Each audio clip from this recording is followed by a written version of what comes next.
Hi, it's Jason Drees, and I'm going to be covering my productivity tips today, and specifically the 30-minute power blocks process.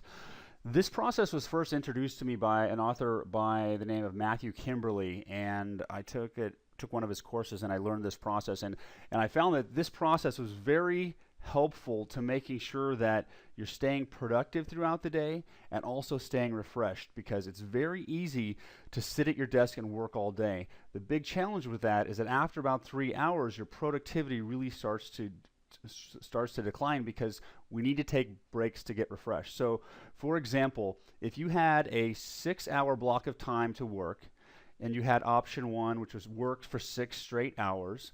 Option two was to work for 2 hours, take a 2 hour break, and then work for two more for a total of 4 working hours.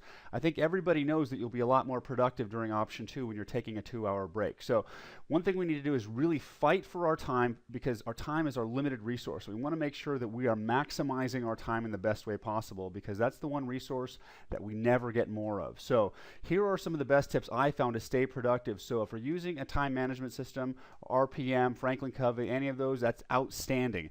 Where this step comes in is executing the plan that was written, and this process will really help drive you to a new level of productivity, and will also keep you refreshed during the day, so that by the end of the day and the end of the week, you're not totally brain dead, and you've got some of your energy, some of your juice left for the really important things in life. So the first thing you can do for productivity tips is clean your desk. Clean your desk and everything in your desk.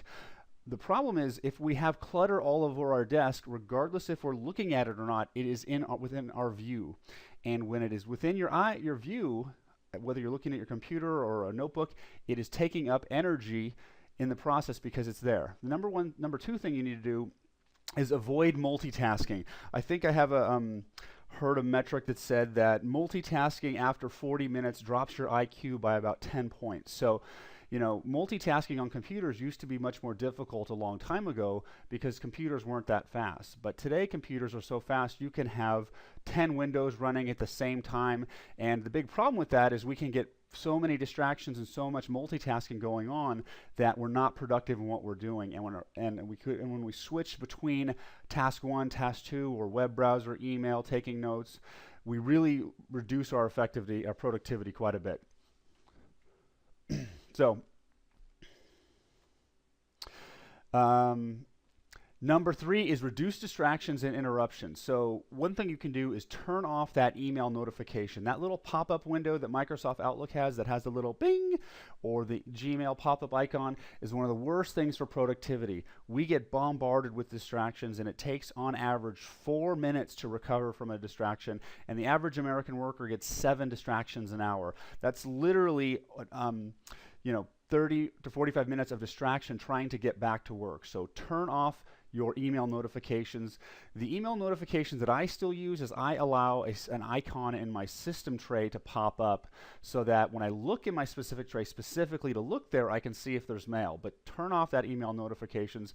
Email is not a time-sensitive media. It can wait. Work on the task at hand. Knock that thing out. Get email done later. Also, block out power time, so you've got no interruptions. You're not answering your phone. Your ringer is off. You're in do not disturb, so you are focused on getting stuff done.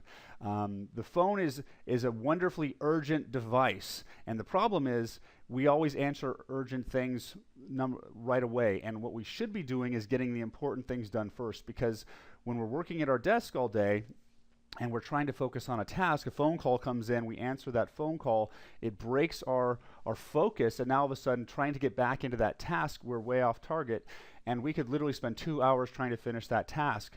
Whereas if you would have just finished working that task, and it may have taken 30, 45 minutes, you would have then had time to place phone calls and block out time for phone calls or emails or follow-ups. So that's really going to help you be more productive.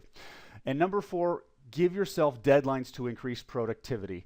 I think one of the most difficult times that I've had in my life to get highly productive was when I had a wide open calendar. So if you are an independent service professional or some type of thing where your days are not full of meetings and you set your own calendar, it is very easy to be unproductive because your calendar is wide open and blank. So what you need to do is to give yourself deadlines and artificial deadlines to increase productivity. I find that if I have a day In the past, when I had a day with 1 hour of meetings, I would get less work done than if I had a day with 5 hours of meetings, because I knew in those 3 hours, that's all the time I had to crank and get stuff done. So here is a process to create artificial deadlines to help you along the way. Number one, set a timer to go off every 30 minutes. And that is going to give you an artificial deadline. You are going to be working through that time. And I found that my productivity usually skyrockets around 22, 23 minutes, and I'm the most productive from minutes 22 to 30. When that timer goes off, I stand up, I take a breather, maybe shake my body a little bit, then I hit the timer again, boom, and I keep going. At the end of 2 hours, I take a 5 or 10 minute break. And then you repeat that cycle again for 2 hours. And at the end of 4 hours, get away from what you're doing for at least 30 to 45 minutes. Step away. Don't eat through lunch. Eating through lunch is not a great idea. I know we're all guilty of it, but we will be more productive, we'll be happier, we'll be more refreshed if we do not eat during lunch. So the outline of the process looks like this. I sit down at my desk. I've already got my day planned. I've got a block of time. For the first hour, I'm working on outcome 1.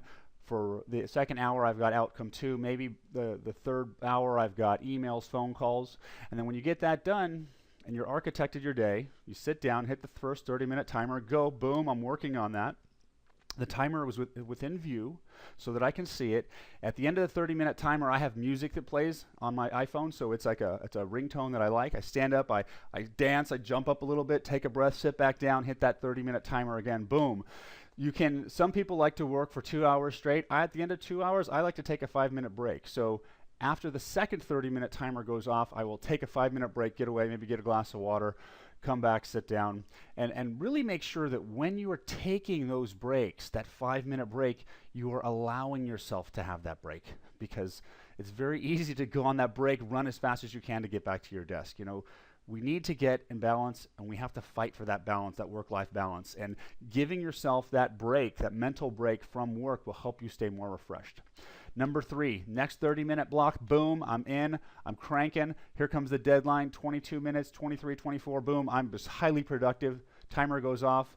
Fourth block, boom, do that one again. At the end of that fourth block, end of 2 hours, take a 5, 10, or 15-minute break. And again, follow that process, give yourself that break, stop thinking about work, breathe, get out. If you can step outside for a few minutes, that is awesome. Then for the next 2-hour block, follow the exact same process. And when you get to the end of a 4-hour block, take a 30 to 45-minute break, get up, leave the desk and what you're doing. You'll be refreshed, you'll come back, and you'll be even more productive than ever before. So then there's the question of, how do I time this? So there's a couple ways that I've created to time this process. So number 1 is I use my iPhone. Number 2, I use an iPad. I prefer to use my iPad because it has a big screen. And then I can choose a ringtone that that I like to hear that day, and maybe a ringtone that kind of energizes me a bit. And go into your iPhone or iPad settings or your tablet settings and turn off the screen timeout so that the screen never blanks out. iPads are great because they'll stand up vertically. It has a nice big clock. I put that right under my monitor so I can see it ticking away the whole time. It's awesome. You see that, it starts cranking down and you start to get more productive. And when you hit those blocks in a row, 30-minute block 1, boom, yes, 30-minute block 2, yes, you really start to build some momentum. You start to get a little endorphin buzz because you're hitting your checklist, you're hitting deadlines. It's really good for your subconscious and your psyche to operate in this fashion. Another way is, if you don't have an iPhone or you don't have an iPad, you can also use a website. This website, which is called eggtimer.com, which is actually e.getimer.com, is a site that's based on, it's just a timer, that's all it is. So if you go to that website, put in the URL, and after the backslash, put the time. So if you put 5 minutes, it would be a 5-minute timer. If you put /30 minutes, it would be a 30-minute timer. And the great thing about this website is you can create a bookmark. So you could bookmark the http eggtimer.com/30 minutes, and anytime you hit that button, it starts a 30-minute timer.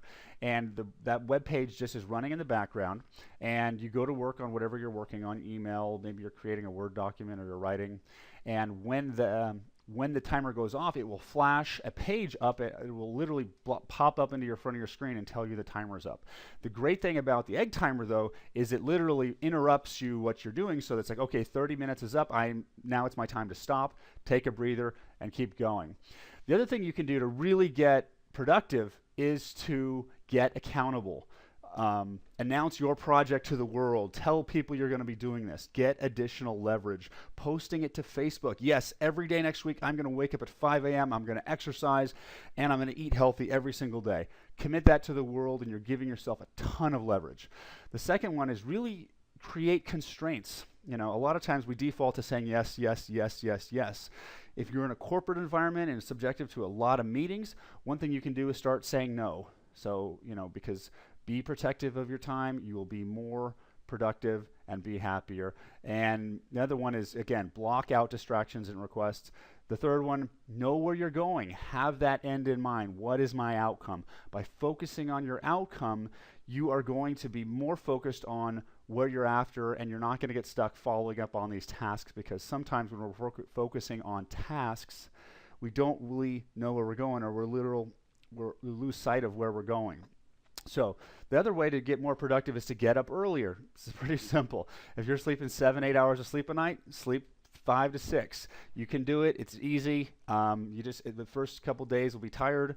If you have trouble getting up, put your alarm clock across the room where you can't reach it, and just commit to that. I think 5 to 7 a.m. is the magic hour, because I have small children, and between 5 to 7 a.m. is really undisturbed, highly productive time. I get that stuff done. If you've got that big, hairy outcome, that task you're working on, then you can basically go, I'm going to get that thing done, and just imagine how your day would feel when you get that thing done and it's only 7 a.m. Number 2, get in shape. Being healthier will increase your energy, and allow you to focus better and get more stuff done. Energy and eating healthy is crucial.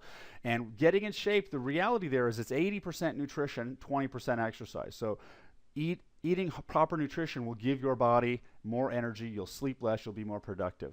Number 4 is, again, say no to meetings that are unnecessary. If you're getting pulled into meetings that are a waste of time, be sure that you ask the question, what is the outcome of this meeting, so that you can help to try to make those meetings even more productive.